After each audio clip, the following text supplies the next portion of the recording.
warahmatullahi wabarakatuh, sisters. Hari ini kita berjumpa lagi ya dengan Smart Sister Solution. Nah, kita akan membahas topik cerdas mental bersama sister kita, Sister Elia Safira, psikolog. Nah, mungkin teman-teman sempat menyimak ya reelsnya Smart Sister Solution di Instagram bahwa kita minggu ini ngebahas tentang adiktif internet. Sebenarnya apa sih adiktif internet itu ya? Kalau kita perhatikan ya, mungkin saat ini memang kita tidak bisa memisahkan dunia yang sedang kita jalani sekarang dengan dunia internet. Sampai-sampai anak kecil umur 2 tahun, 3 tahun, bahkan mungkin baby sekalipun sudah terbiasa dan dibiasakan oleh orang tuanya bermain internet. Oke deh, untuk bisa lebih memahami lebih dalam lagi, kita akan diskusi ya dengan sister kita, psikolog kita, Sister Elia. Apa kabar, Sister Elia? Alhamdulillah. Warawiri ya saat ini ya, dan memang ini salah satu tantangan yang terbesar ya buat para orang tua di zaman sekarang seperti kita nih ya, yang punya anak-anak yang masih kecil-kecil, tapi ya kita tidak bisa menghindari mereka untuk menggunakan gadget gitu ya. Kita juga nggak bisa secara mematikan 100%, nggak boleh nih sama sekali pegang gadget, nggak boleh sama sekali nonton gadget gitu ya. Makanya ini salah satu tantangan yang terbesar bagi orang tua di zaman sekarang ini ya, sister ya. Nah, mungkin teman-teman sister di rumah ataupun dimanapun berada pengen tahu sebenarnya bisa dikatakan seseorang itu atau seorang anak gitu ya, mungkin nanti Sister Ella juga bisa menggambarkan dan menjabarkan yang mulai untuk bisa menjadi adiktif gadget itu mulai dari umur berapa gitu kali ya. Nah, sebenarnya apa sih maksudnya yang dikatakan sebagai internet adiktif itu seperti apa sih? Definisinya apa gitu loh. Kemudian ciri-cirinya gimana gitu.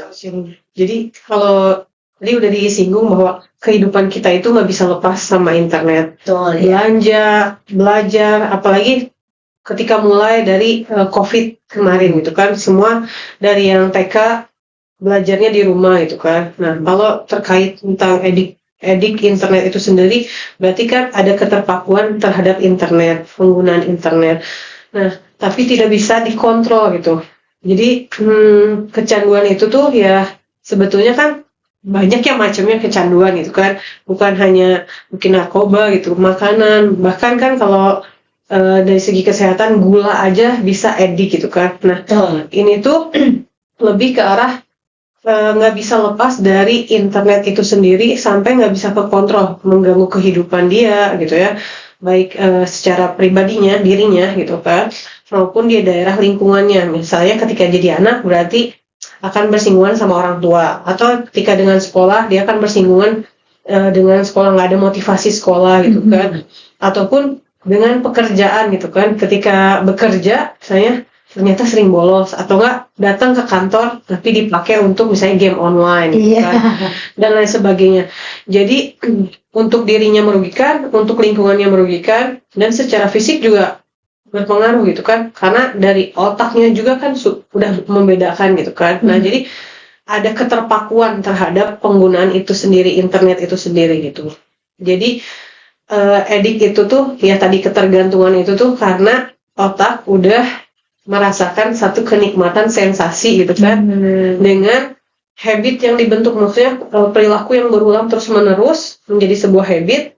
Habit ini yang nggak bisa dilepas. Jadi kalau misalnya tadi Sister Yesi menyinggung bahwa anak kecil aja 2 tahun bisa edik gitu, karena ya tadi misalnya orang tua dengan misalnya berbagai dramanya, mungkin anaknya banyak dempetan, atau enggak mau attach sama anak gitu kan, terlalu hektik dan lain sebagainya, maka simpelnya anak tantrum mau belajar emosi gimana, kasih biar selesai gitu kan. Jadi ada proses ketika dia mau mulai meluapkan kesenangannya itu, misalnya meluapkan emosi ya, belajar untuk gimana sih marah, sedih dan sebagainya, di-cut gitu dengan ya udah ketenangan, yaitu dopamin itu kan bikin tenang, nyaman gitu kan. Jadi hormon itu muncul ya yang menyatakan kayaknya asik deh kalau aku main internetan, lihat layar monitor. Jadi otaknya tuh pengennya begitu terus gitu ya. Kecil apalagi ya. Micin kalau makanan tuh, kalau di Bandung gitu kan, micin kalau orang yang udah biasa sama makanan pakai micin, Pakai kalau micin. makan garam doang kayaknya nggak berasa. Iya, betul ya. Jadi berarti itu kayaknya lumayan parah juga ya kalau misalnya dari kecil sudah bisa teredik dengan internet juga, Iya. sehingga ntar nggak kebayang nanti sampai gede sampai dewasanya ntar gimana gitu ya anak tersebut gitu. Iya. Kalau dalam pandangan psikolog gitu ya, Sister Elia ya, berarti hal seperti ini bisa berdampak negatif berarti ya secara psikologinya dan juga mungkin secara perilaku, dan gimana tuh nanti buat dia di masa in the future gitu. Iya. Jadi kalau misalnya melihat fenomena, kebayang kalau misalnya ada tawaran internet gratis gitu kan. Tanpa internet gratis pun ini jadi sebuah isu global dimanapun gitu. Dan bahkan kalau dibagi gitu ya, jenis edik internet itu macam-macam gitu kan. Ada yang kayak online shopping sampai ke judi gitu kan. Oh iya. Nah, jadi ya, terus juga ada juga yang game online gitu ya, game online lain lagi gitu kan. Terus ada juga yang scrolling nggak jelas gitu, surfing ya, buka aja terus gitu, browsing. Jadi nggak mau ketinggalan informasi yang terupdate apa sih gitu kan, yang kayak gitu. Nah, dan banyak lagi kecanduan yang lainnya gitu kan, sampai 5 kecanduan jenisnya. Nah, itu tuh bisa diklasifikasiin juga. Biasanya remaja, anak-anak gitu kan. Biasanya di game online gitu kan. Terus apa aja tuh, mungkin Sisternya bisa bahas lebih detail, lebih jauh, apa aja sih itu yang tadi ada 5 jenis adiktif ya internet ya, apa aja tuh ya, tadi kalau bisa diketahui oleh teman-teman semua ya. Kalau emak-emak biasanya shopping online gitu kan, karena banget ya kayaknya. jadi kan karena ya kehidupan sekarang hampir ya berbalik gitu kan. Ya maksudnya ada generasi alfa, generasi yang mungkin angkatan 80-an ya, baru komputer. Biasanya apa, kalau mau main tadi ya, main misalnya zaman dulu Friendster gitu kan ya, apa Messenger apa sih? Iya, Terus jadi malu kita ketahuan kita generasi keberapa ini ya. Nah, itu kan biasanya ke bilik-bilik internet gitu kan, ke warnet gitu kan. Jadi orang tuh kelihatan, oh dia tuh bolos sekolah ke situ gitu kan. Kalau sekarang semua di tangan gitu kan, di dalam kamar, nggak kelihatan gitu kan. Bahkan maksudnya untuk mungkin kalau anak-anak ya, tadi yang anak-anak yang 2 tahun, 5 tahun, yang primary school gitu kan, terlihat gitu, atau remaja gitu, karena berhubungan dengan sekolahan gitu kan, gimana prestasi sekolahnya dan sebagainya gitu, minat sekolah dan sebagainya. Tapi kalau orang dewasa gitu kan, ketika misalnya pergi kerja nggak kelihatan gitu, di rumah masuk ke rumah nggak kelihatan, yang tahu paling orang-orang sekitarnya. Istrinya mungkin komplain, ih laki gue masuk ke kamar main game online terus gitu kan, atau enggak misalnya ya tadi suami kenapa nggak pernah bawa uang gaji gitu, habis buat game online gitu. Nah, jadi tadi ya edik game gitu kan, terus belanja, shopping, terus surfing di internet gitu kan, terus lagi yang tadi ya aplikasi-aplikasi tadi yang dibilang sekarang tuh kan Instagram, TikTok gitu kan, sosial media. Nah, jadi sangat berpengaruh buat tadi ya, beda-beda klasternya gitu kan. Buat misalnya ibu-ibu ke shopping gitu kan. Kalau buat anak-anak bisa di areanya game online gitu kan. Ibu-ibu atau enggak yang biasa sama pengen kepoin kehidupan orang ya tadi ya, surfing enggak ya, udah aja berselancar di internet gitu kan. Yang tadinya mau rebahan sambil tidur gitu kan, paling 5 menit, tahu-tahu udah 2 jam misalnya kan, kayak gitu. Nah, jadi sebetulnya ya internet sendiri ya seperti 2 sisi mata uang gitu kan ya. Nggak bisa kita lihat negatif semua gitu kan. Sekarang belajar yang jauh jadi deket kan gitu ya. Tapi kenapa jadi sebuah isu yang ya mengerikan gitu ya? Ya karena nggak bijak gitu, nggak sehat digunakannya gitu kan, berlebihan ya, udah jelas kan sesuatu yang berlebihan nggak baik gitu kan, penyakit malahan ya. Bahkan kan dari secara fisik misalnya anak-anak kecil pakai kacamata akhirnya gitu kan, ketika daring belajar di rumah tuh gitu kan, mungkin belajarnya setengah jam, sisanya curi-curi main game gitu kan. Dan bener banget itu. iya, dan maksudnya ketika yang dicari apa itu, kembali lagi ketika misalnya mau ngebahas tentang kenapa nih anak-anak atau orang dewasa gitu bisa kecanduan gitu kan. Ya karena tadi sebetulnya kita nih kan punya misalnya kebiasaan hobi kita, misalnya mungkin sister sukanya baca buku atau enggak yang lain gitu kan, masak gitu kan, atau enggak olahraga dan sebagainya. Ketika kita melakukan sesuatu kegiatan yang kita sukai gitu, kesenangan gitu kan, itu kan memunculkan fitrahnya itu dopamin gitu kan, hormon rasa senang di otak gitu kan. Ya kita misalnya kita peluk anak kita, pasangan kita, itu juga sama gitu kan. Nah sekarang orang dengan mudahnya misalnya nggak perlu exercise, nggak perlu ke gym, dapat dopamin lewat ini. Oh lihat orang pelukan, kisah drama Korea gitu kan. Oh kayaknya seru ya. Terus akhirnya dia asik aja scrolling gitu kan. Dopamin tanpa disadari nagih gitu kan. Makanya kalau zaman anak kuliah gitu ya, dulu dari satu seri bisa sampai 20 seri, dari misalnya dari karena libur kuliah nih bisa sampai subuh, cuman makan, sholat, udah gitu nonton lagi gitu kan. Nah karena itu nagih, penasaran nih gitu kan, dari penasaran itu terus akhirnya dopaminnya bertambah gitu kan.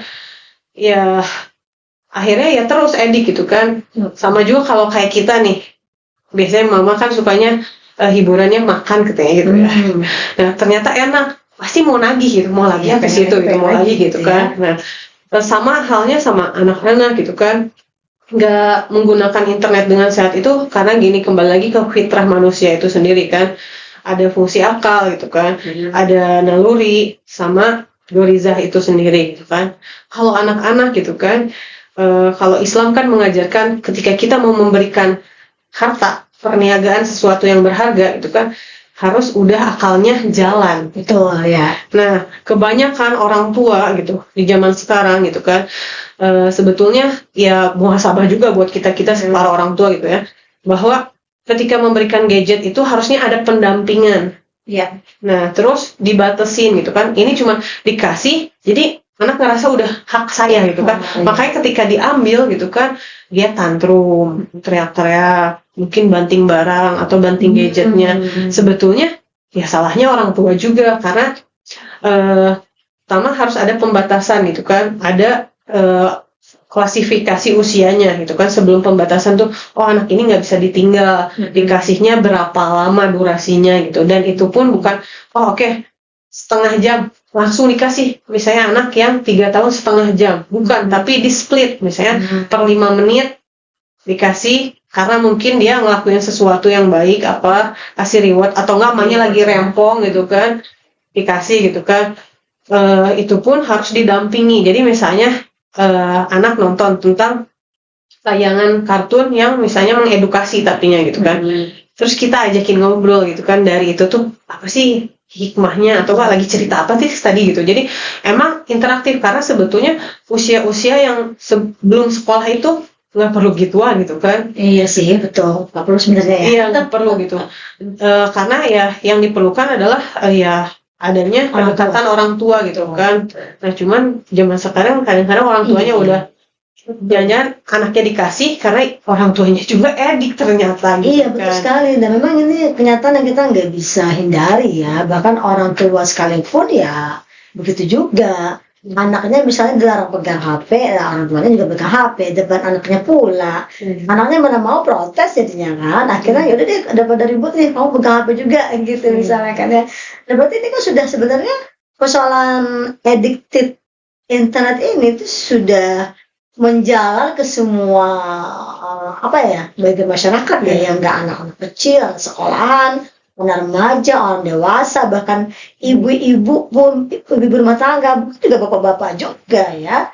Dan lebih parah lagi kalau memang juga ada kakek nenek juga addicted internet, ini juga semakin parah kondisinya gitu deh. Terus gimana ini sih caranya kita menanganinya nih supaya ini tidak sampai berdampak yang begitu besar kepada masyarakat gitu ya. Jadi kalau dari WHO sendiri 2018 itu buat jenis tadi kan karena ada 5 ya salah satunya, jenis yang gaming itu udah global. Jadi semua negara itu edik gitu kan. Nah, terus kalau tadi ya buat mungkin tadi karena kita nyinggung tentang naluri gitu kan, udah jelas gitu kalau Al-Quran udah bilang bahwa jangan dekati zina. Nah, kita tuh Allah kasih gitu kan indra gitu kan. Nah, mata, tangan, telinga gitu kan.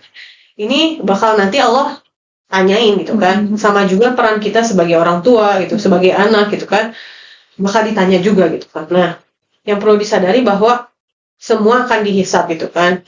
Itu perlu disadari. Terus yang kedua, penggunaan secara bijak gitu kan. Misalnya kita sebagai orang tua, berarti kita punya anak usia berapa, atau enggak nenek kakek gitu, punya cucu usia berapa, itu harus didampingi gitu kan. Yang ditontonnya apa, walaupun misalnya sekarang udah ada aplikasi misalnya security buat internet aman. Misalnya 10 menit di ini nanti mati gitu kan, terlock sendiri gitu kan. Tapi apakah itu aman gitu kan? Enggak juga gitu kan. Karena Masya Allah anak-anak kita itu kan belajarnya cepet ya. Mereka lebih ngulik gitu, lebih penasaran kenapa ini kekunci dan sebagainya gitu kan. Intinya apa? Adanya keterlibatan orang tua akan semua aspek. Tapi kalau misalnya kembali lagi tentang ke online shopping atau judi gitu kan, itu kan harus ada yang memang sesi ketemu profesional gitu kan, psikolog gitu kan. Jadi itu bisa dikatakan sebagai memang itu penyakit mental juga ya? Iya, iya gangguan mental gitu ya, disorder gitu kan. Bahkan misalnya kalau di Indonesia sendiri gitu kan, ada yang game-game online itu biasanya di kalangan remaja gitu kan. Mereka mulai tuh mengasingkan diri gitu kan, mulai sibuk sama, karena asik kan tadi ini kan dopaminnya gitu kan, tambah banyak gitu kan, nggak perlu lah misalnya bersosialisasi gitu kan dan sebagainya. Hobi dia mulai berkurang gitu kan, sekolah achievementnya menurun gitu. Nah, yang lebih ngeri nih bapak-bapak atau nggak laki-laki, pastinya nggak jauh sama pornografi. Nah juga ya. Nah itu bahaya, karena bahayanya apa? Dari pertama kita ngelihat gitu kan, terus kan nagih gitu kan. Kalau udah punya pasangan berarti udah yang halal jadi nggak enak gitu kan ya. Nah, terus kalau yang masih lajang ya seenggaknya masturbasi lah ya. Kalau nggak onani lah gitu kan. Nah, kalau yang misalnya tanda kutip kakek-kakek atau enggak bapak yang ditinggal istrinya meninggal. Kalau nggak lari ke pedofil, cari anak kecil. Aduh, Masya Allah. Bisa juga lari ya ke kriminal, nanti pencabulan, pemerkosaan, atau anak-anak sekolah gitu ya, yang akhirnya melakukan kekerasan seksual gitu kan. Bahkan itu kan baru area laki-laki tadi ya, maksudnya dikategorikannya. Nah nanti kalau ke area keluarga, karena ternyata domestic violence seksual itu lebih tinggi gitu kan, terjadinya incest antara itu, karena ya tadi gitu kan, karena terstimulus terus gitu. Iya betul. Ya. Nah jadi harus disadari gitu kan bahwa ya penggunaan internet ini seperti dua sisi mata pisau gitu kan. Nah jadi perlunya ada kesadaran baik secara, jadi kalau buat penanganan itu ada preventif, kuratif, sama tersier. Nah preventif itu sendiri apa? Sebelum terjadinya adiksi ini internet, bahwa kita sebagai pengguna internet itu nggak bisa dipungkiri bakal bersinggungan terus sama yang namanya internet. Betul, ya, nah dibatasi dan maksudnya mendapatkan informasi yang mumpuni. Misalnya kalau anak misalnya 0 sampai 2 tahun tidak terpapar sama sekali gitu kan. 3 tahun sampai 2 sampai 3 cuman setengah jam gitu kan. Nah, terus ada waktu-waktunya gitu kan. Karena Indonesia sendiri gitu kan adalah nomor 1 adiksi internet gitu. Karena Masya Allah. Iya, orang remajanya itu browsing sekitar 8 jam satu hari gitu kan. Kebayang kalau misalnya dia cuman, memang kalau misalnya emang pekerjaannya di bidang itu ya, kan sekarang ada pekerjaan adalah YouTuber gitu kan. YouTubernya apa? Gamer gitu kan. Iya. Jadi terus di depan laptop main game, review game orang gitu kan. Akhirnya apa? Makan gitu kan. Bisa obesitas, bisa dan lain sebagainya gitu kan.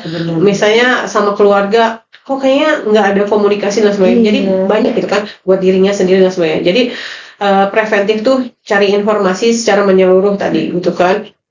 buat tadi penggunaan yang aman, sama ya tadi ya, karena kalau emang lebih banyak mudorotnya dihindari. Karena kalau misalnya kita mau kasih handphone ke anak kita lihat anak kita belum balik, ya jangan dikasih. Karena ibaratnya seperti harta kan tadi ya, bisa disalahgunakan gitu. Betul. Nah jadi saya nggak setuju kalau misalnya anak udah masuk SD kasih aja handphone gitu kan. Banyak gitu kan kejadian. Bisa dibawa ke sekolah segala ya tuh HP. Iya, bisa dibawa ke sekolah. Berarti sekolahnya juga harus punya kebijakan dong ya. Misalnya anak-anak didiknya nggak boleh bawa HP dong, sekolahnya begitu kan ya? Iya, itu nanti lebih ke tersiernya. Oh iya gitu. Nah jadi kalau misalnya tadi anak kecil atau tadi SD itu jangan dikasih handphone, karena ya sekarang ada misalnya kayak kejadian kasus-kasus bahwa si melati gitu kan pergi ketemuan sama seseorang kenalannya di Facebook, hilang sekian minggu, taunya dijual, dipakai dan lain sebagainya gitu kan. Berarti kontrol orang tua kan nggak ada gitu kan. Iya, mengerikan sekali. Nah berarti harus menyeluruh ketika kita memberikan handphone misalnya ke anak tersebut gitu kan, udah ada konsekuensi yang akan diambil orang tua gitu kan. Itu harus disadari gitu kan. Nah kalau kuratifnya itu sendiri lebih ke orang-orang yang sudah kecanduan gitu kan. Kecanduannya tadi ditangani secara ini ya, medis kali ya, atau secara lebih ke psychological medik gitu ya. Iya, lebih ke psikologi, terus mungkin ke psikiater kalau memang perlu obat gitu ya, perlu obat. Nah intinya ketika kuratif itu yang perlu kita sadarin adalah tadi dengan berselancar di internet itu kan dopamin ini meningkat. Nah kita berarti perlu mengkat dapat dopamin atau kesenangan dari sumber yang lain, pengalihan gitu kan. Toh di Islam juga kan tadi kan fitrah itu udah ada gitu kan, naluri ada gitu kan. Nah gimana kalau orang nggak mampu kan, kalau belum menikah gitu kan suruh berpuasa gitu kan. Iya Nah sama halnya kalau misalnya ini udah edik, misalnya lari ke lebih yang positif, misalnya hobinya dia olahraga, nge-gym, baca buku. Jadi dialihkan kepada yang lain. Dialihkan ya. Atau bisa juga memang misalnya tadi kan jenisnya lebih ke media sosial, dimatikan atau di-delete gitu, kayak di-reset lagi. Karena kembali lagi yang namanya konsep Islam maupun psikologi positif itu semua penyakit ada sembuhnya, obatnya itu kan. Nah sama juga ternyata otak itu yang Allah kasih fitrahnya gitu, bentuknya tuh plastis, kayak elastis, jadi kita bisa ngerubah. Karena ini habit yang buruk, kita mau ganti jadi habit yang lebih baik gitu, bisa kan? di riset ulang lagi berarti mau digimanain gitu ya. Nah jadi gimana caranya ya sabar. Kalau misalnya kita punya anak nih, ya nanti ada masa tantrumnya gitu kan. Kita ya mesti sabar di situnya gitu kan. Tapi berapa lamanya ya kembali lagi, edik itu sendiri kan macam-macam sudah berapa parah ya, mungkin level keparahannya gitu kan. Misalnya karena udah misalnya candunya udah 3 tahun, kayak orang nafza aja yang narkoba gitu kan. Kan bisa ada masanya pengen lagi sakau gitu kan. Kayak gitu sekali ya. Jadi nah itu kuratifnya gitu kan, datang ke psikolog atau ke area profesional, pengobatan lah. Nanti tadi kan ada macam-macam klasifikasinya, mungkin sama Sister Solution bakal di-split lagi nih jenis nanti kecanduannya, kecanduan apa dan bagaimana gitu kan penanganannya. Nah tersiernya, menyeluruhnya, kita nggak cukup gitu kan buat individu, keluarga gitu, atau pergi ke psikolog. Nah perlunya ya negara itu ngambil berperan berperan, karena ada sistem yang harus support gitu memfilter gitu kan, memblok gitu. Walaupun kayak misalnya di daerah-daerah misalnya Korea Utara dan sebagainya itu ada gitu kan, maksudnya memfilter internet gitu ya, tapi lebih sebetulnya kepentingan politik gitu kan. Jadi nggak boleh informasi ketinggalan juga jadi negara. Tapi kalau misalnya negara misalnya seperti Indonesia gitu kan, terus mengaplikasikan nilai-nilai Islam gitu kan ya, bahwa misalnya pornografi itu nggak bakal ada gitu di internet gitu kan. Terus misalnya yang menyuarakan semua ide yang bisa mengarahkan kepada hal-hal yang negatif lah ya, bisa difilter lah, bisa difilter gitu kan. Itu butuh filterisasi dari katakanlah pihak-pihak yang berwenang ya, otoritas ya. Bisa tadi kata Sister yang bilang kalau levelnya sudah lebih tinggi lagi negara gitu ya. Mungkin juga kalau di dalam sekolah mungkin tadi seperti saya sebut di awal tadi ya, kalau sekolah juga harus punya kebijakan dong, misalnya anak-anak nggak boleh bawa handphone ke sekolah gitu kan ya. Kalau ada tugas-tugas yang memang membutuhkan online harus di rumah gitu. Dari situ mungkin nanti kalau di rumah orang tuanya bisa mengawasi begitu. Jadi mungkin karena waktu kita juga sudah terbatas ya sister ya. Kalau kita boleh simpulkan nih, ada tadi preventif, ada kuratif, dan juga ada tersier ya. Bahwa preventif berarti dari pihak yang terkena langsung dampak dari adiktif internet tadi ya. Atau bahkan sebelum sebelum dari terjadinya itu. Berarti ini ada peran penting dari orang tua gitu ya, yang harus mengontrol dan juga harus menjaga anak-anaknya juga, termasuk buat diri sendiri kan ya. Jangan suka shopping terus gitu ya, atau cuci mata gitu. Yang kedua tadi kuratif ya, atau memang sudah terjadi maka ya berobatlah dan gak usah merasa malu ya. Sekarang kita kan merasa malu mau ke psikiater, malu ke psikolog gitu karena khawatir nanti dibilangin orang gila. Biasanya kan begitu kan ya. Nah yang ketiga tadi adalah tersier atau perlu sistem support ya. Nah mungkin ini memang sangat bermanfaat sekali ya bagi sister semua, bahwa memang aktivitas bermain internet ini memang kita nggak bisa hindari dan nggak bisa kita lepaskan dari kehidupan kita ya. Nah karena itu kita harus bijaksana dan harus memperhatikan tadi 3 rumus penting nih dari sekolah kita. Saya kan tadi sister diulang lagi 3 hal tadi apa nih sebagai penutup dari ini kita hari ini? Iya, preventif, kuratif, dan tersier. Jadi kembali lagi ke diri kita, lingkungan kita, misalnya anak-anak kita, kalau memang kita ada layanan gitu ya, bisa penyuluhan di Indonesia itu kan, jadi yang aman, yang buat anak-anak, dewasa, orang tua gitu kan, dan dibatasi gitu kan, maka internet sehat bisa dibilang gitu kan. Lalu preventif, kuratifnya itu pergi ke layanan psikolog gitu kan, atau mungkin kalau di desa-desa puskesmas kali ya. Kalau misalnya ini nggak tahu bahwa ini tuh kecanduan, bisa karena misalnya anak kecil itu nanti kegangguan motorik gitu kan, misalnya motorik halusnya, motorik kasarnya enggak terstimulus gitu kan, misalnya lari ini duduk aja berselancar di internet gitu kan. Belum lagi misalnya komunikasi jadi terlambat bicara dan sebagainya gitu kan. Terus yang terakhir ya semoga pemerintah itu support gitu, bahwa kalau mau terjadinya perubahan bangsa ya cikal bakalnya dari yang kecil-kecil, maksudnya di sini generasi gemilang, generasi emas gitu dicetaknya dari pemerintah yang aware terhadap masyarakatnya dalam penggunaan internet, yaitu di blog-blognya situs-situs yang tidak baik, pornografi dan lain sebagainya. Salam sehat, sehat mental, cerdas mental. Sampai ketemu lagi di Smart Sister Solution dengan solusi yang mengajak sister semua untuk lebih cerdas. Iya, terima kasih Sister Elia ya.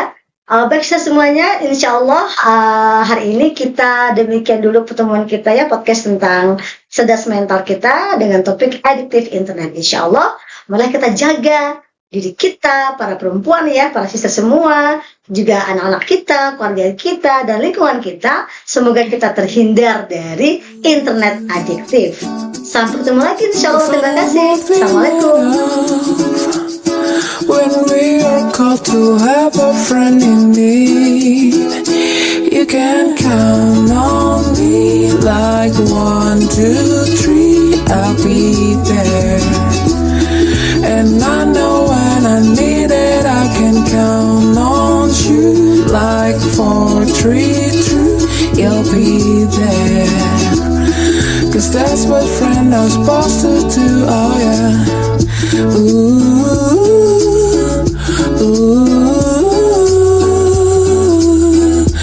yeah, yeah. If you're testing and you're turning and you just can't afford